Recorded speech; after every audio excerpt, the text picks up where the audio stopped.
السلام عليكم ورحمة الله وبركاته. بلا ما نطول عليكم خوتي، في هذا الفيديو نجيب لكم 4 أخبار. الخبر الأول كما راكم تشوفوا فيه معايا، الإعلامي الموريتاني في قنوات بي إن سبور محمد العلوي: الجزائر تستحق كان 2025. يعني حطيته في المنتدى في قناتنا، اللي يحب يروح يشوف. المهم، شكرا على الكلمة الطيبة اللي قالها كامل. وقال واحد الكلمة هنا: الشان الإفريقي ما قبل الجزائر وما بعد الجزائر بطريقة مختلفة تماما، فهذه النسخة أثبتت الجزائر أنها تستحق كان 2025 حقيقة لا بد منها، والجزائر أنقذت الكاف من الورطة وهذه البطولة من الزوال، وقد لا تلعب مرة أخرى لولا هذا النجاح الذي قدمته الجزائر للعالم. لقد نجحت في إحياء هذه البطولة الجزائر من خلال التنظيم الرائع والمحكم والاهتمام بها من أعلى مستوى والتفاعل الجماهيري. شكرا لي هذا الموريتاني في قنوات بي إن سبور. نروحوا للفيديو الثاني، الحشد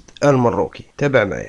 الذكر ديالي غنوجهو اننا يعني المغرب في مركز قوه دابا، يعني من خلال ما حدث، من خلال الاحداث اللي شفناها. رياضيا لا، رياضيا عندنا عقوبه. ما هو السياسي؟ اما السياسي حنا هو اللي غادي يجي لك ليه دابا، السياسي هو اللي غادي يجي لك دابا على ان الجامعه الان ومن خلالها الا غدير شي دفاع ذكي شنو خصو يدير؟ خصو الان ينوض يعمل الضغط ديالو على مستوى الاصدقاء ديالو الافارقه في الاتحاد الافريقي لكره القدم. هنايا في الكلام تاعو انا قلت راه يهضر على بالك شان 2025، بما انه المنافسه بين الجزائر والمروك. يا خويا حبيت تنافسها بشرف ولا بلا شرف، هذيك حاجتك، لكن الغريب اللي سمعوه معايا. نسبوا الدوره ديال يو 17 من الجزائريين دابا. شنو الدفع ديالنا؟ اسمع، ديال الافارقه في الاتحاد الافريقي لكره القدم نسبوا الدوره ديال يو 17 من الجزائريين دابا. شنو الدفع ديالنا؟ اسمح لي يا ولدي، شنو هو الدفع ديالنا؟ الدفع ديالنا هو ان هاد الجزائريين اولا كانت فوضى تنظيم، وشفناها في لي فيديو الجزائري كيضربوا بالعصا وعندهم الورق ديالهم، كاينه فوضى في التنظيم. هادو ناس غير قادرين باش ينظموا تظاهره من هذا المستوى الافريقي. من غادي نلبس. سمعتوا؟ هذا راه مازال الفيديو مازال، دوك نجيب لكم فيديو بعده ثاني راسك يحبس، اللي بعده هذاك اللي حبس لي راسي. هذا محلل وجايبينه في التلفزيون في المروك ويصابوطي في الجزائر، وقال لك يعني لازم نحبسوا كأس افريقيا لاقل من 17 سنه المؤهله لكأس العالم. قال لك لازم نصابوطوا الجزائر ونحبسوها لهم. يعني هذا هو الفكر تاعكم مال المراكز ما عندك وانت هرب. هذا هما راهم كل يوم يبان الفضايح تاعكم. نركبوا حنا الشكايه ديالنا على هذه النقطه هذه. يمكن نخليو الاتحاد الافريقي انه يسحب لهم ديك التنظيم، ولكن هنا نرجعوا نقول لك هذا يسحب التنظيم غيسحبوا لهم الا كان وقتاش، الا كانت شوم خاويه كما كنقولوا. اما هنا يعترفون، والله العظيم غير دوخوني المراكز، هنا يعترفون بقمه الغباء. يعني فاتوا الحدود. قال لك كرشهم خاوي، يعني يقصد علاش زعما الجزائر عندهم دراهم والمراركه مزلوطين. هاو كيفاه انت زعما جاي هو هذوك الجزائري عنده دراهم وانت ما عندكش، كيفاه جاي تنحيلو بطوله كاس العالم لاقل من 17 سنه وعنده ملاعب عالميه يشهدوا بها الافريق كامل؟ كيفاه تحبسها له انت؟ شفتوا خاوتي الغباء اللي عندهم؟ والله لا سمعوا لينا، مازال نقطه واحده. شنو هي؟ والاعلان على خاويه كما كنقولوا. اما اذا كانت كرشهم عمراء والله لا سمعوا لينا، مازال نقطه واحده. شنو هي؟ والاعلان على من سينظم كاس افريقيا 25 كانت غادي يدار في المغرب على هامش الموندياليتو، صح.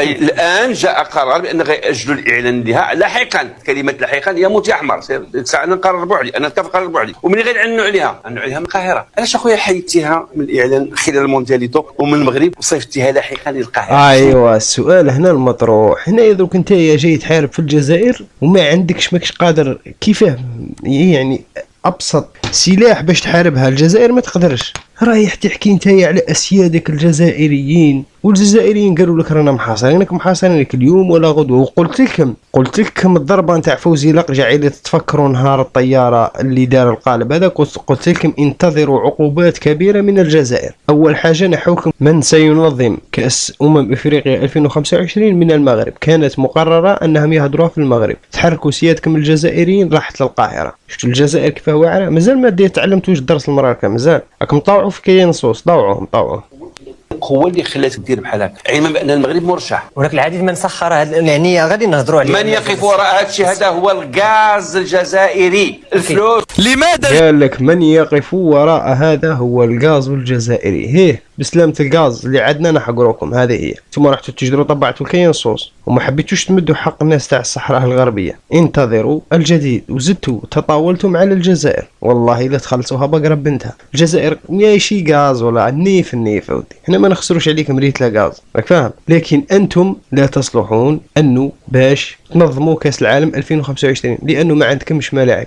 خلاص زيدوا تبعوا معايا هذا الشخص اللي بعده، هذا اللي كان يطيح الجزائر. دوك تعرفوا الصوت نتاعو، اسمعوا كيفاش دار الفرق بين الملاعب الجزائريه والملاعب المغربيه. انا راسي يحبس ودرك كاع راسكم يحبس، انا متاكد كامل راسكم يحبس. الجزائر تفوقت على المغرب في الملاعب الضخمه حيت عندهم مسؤولين رجال، حيت الجزائريين المسؤولين على الرياضه طلعوا رجال، والمسؤولين على بناء الملاعب طلعوا رجال، والمسؤولين ديال وزاره التجهيز ووزاره البناء عندهم رجال طلعوا رجال، واللجنه ديال مراقبه بناء الملاعب حتى هما طلعوا رجال. ايوا هذا راه مروكي من عندكم اللي كان يطيح للجزائر هاو انقلب ولا يقول لكم المسؤولين الرجال وهذيك اللي تحكم هذيك الرجال، هذون كامل يحكم فيهم تبون، راك فاهم؟ زيد كملها قول تبون راجل والملك نتاعكم ماشي راجل. زيد كملها نستعرف بك نقول اول مره مروكي يخرج راجل. ماشي بحال ديالنا كي خرجوا ميزانيه ديال الملعب 100 مليون وكيديروا لنا ملعب ديال 50 مليون و50 مليون الاخرى كتضرب للجيب. يعترف باللي عندكم حكومه فاسده. راكم سمعتوا المراكه غير ما تقولوناش عاش موحسيكس. هو يعترف، هذا راه كان كل يوم يطيحنا. هاو يعترف. لا كيخرجوا ميزانيه ديال الملعب 200 مليون الاورو اي ما يقارب 200 مليار مغربيه، كيديروا لك ملعب ديال 40 مليار و160 مليار كيضربوها للجيب. قال لك 200 مليار يمدوا لكم منها 40 مليار و160 يدوها بيناتهم، يعني كي تحسبها نسبه مئويه سما يسرقوك بنواحي 60 65%. ايه راكم تسرقوا المراكه حيت ما كايناش المحاسبه، حيت ما كايناش المحاسبه من الدوله، المحاسبه فقط على حبر على الورق او فقط دعايه. المحسيكس تاعكم هو اللي يحاسبهم يا اخي. عاش سيدنا ومهلي فينا باش الله اعلم. عيطوا له هو اللي يحاسبهم.